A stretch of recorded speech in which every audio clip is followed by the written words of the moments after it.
నమస్కారం. వేదధర్మం ఛానల్కి స్వాగతం. ఇంటికి రెండు ప్రధాన ద్వారాలు శుభమా అశుభమా ఇప్పుడు తెలుసుకుందాం. వాస్తు ప్రకారం అని కాకుండా చాలా మంది స్థలం ఉంది కదా, ఇల్లు కట్టామని రెండు ప్రధాన ద్వారాలు కడతారు. వాస్తు ప్రకారం అలా ఉండొచ్చా లేదా అనే సందేహం తర్వాత కలుగుతుంది. అయితే రెండు సింహ ద్వారాలనేవి దిక్కుల్ని బట్టి ఉంటాయి. అవి ఏ దిశలో ఉన్నాయి, వాటి మధ్య ఎలాంటి సమన్వయం ఉంది, నియమాలేంటి, వాటి వలన కలిగే లాభ నష్టాలేంటి అనే వివరాలను ఇప్పుడు మనం తెలుసుకుందాం. సాధారణంగా తూర్పు, పడమర లేదా ఉత్తరం, దక్షిణం ద్వారాలు ఉండటం చాలా మంచిదే. ఒక ద్వారం ముందు వైపు ఉంటే మరొకటి దానికి సరిగ్గా వెనక వైపు ఉండాలి. అయితే అది నైరుతి మూల ఉండకూడదు. రెండు ద్వారాలు కూడా ఆయా దిశలోని శుభప్రదమైన స్థానాల్లో ఉండాలి. ఉదాహరణకు చెప్పాలంటే తూర్పున ఒకటి, ఉత్తరాన ఒకటి ఉండటం అత్యంత శుభప్రదం. రెండు ద్వారాలు ఉండటం వలన ఇంట్లోకి గాలి, వెలుతురు ధారాళంగా వస్తాయి. ఇంట్లో సానుకూల శక్తి పెరుగుతుంది. అతిథుల కోసం ఒకటి, ఇంటి సభ్యుల వ్యక్తిగత అవసరాల కోసం మరొకటి ఉపయోగించుకోవటం వలన ఇబ్బంది లేకుండా ఉంటుంది.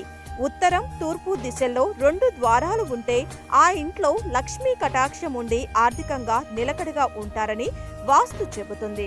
రెండు ద్వారాలు ఒకదానికొకటి ఎదురుగా లేకపోయినా తప్పులు దిశలో ఉంటే అది ఆర్థిక నష్టాలు, ఆరోగ్య సమస్యలైతే వస్తాయి.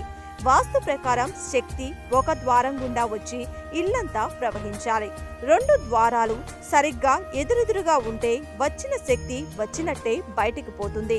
దీనివల్ల కుటుంబంలో డబ్బు నిలువ ఉండదు. భద్రతా పరంగా రెండు ద్వారాలు ఉండటం కొంత రిస్కే. రెండు ద్వారాలు సమాన పరిణామంలో ఉండకూడదు. ముఖ్య సింహద్వారం ఎప్పుడూ రెండో ద్వారం కంటే పెద్దదిగా, అందంగా, ఎత్తుగా ఉండాలి. ఇంటికి సరిగ్గా మధ్యలో ద్వారం ఉండకూడదు. కొంచెం పక్కకి ఉండాలి. ఇంటి మూలల్లో తలుపులు పెట్టకూడదు. ఇలా పెడితే వంశవృద్ధి ఆగిపోతుంది. పొరపాటును కూడా రెండో ద్వారం నైరుతి మూలలో ఉండకూడదు. భారీ ఆర్థిక నష్టాలకు, ప్రమాదాలకు కారణమవుతుంది. ఒకవేళ మీ ఇంట్లో రెండో ద్వారం వాస్తు ప్రకారం లేకపోతే ఆ తలుపుని ఎప్పుడూ తెరిచి ఉంచకుండా కేవలం అవసరానికి మాత్రమే వాడాలి. పైన ఒక మంగళ తోరణం లేదా దిష్టి వినాయకుని పటమైతే ఉంచాలి. దీనివలన దోష నివారణ జరుగుతుంది. విన్నారు కదండి.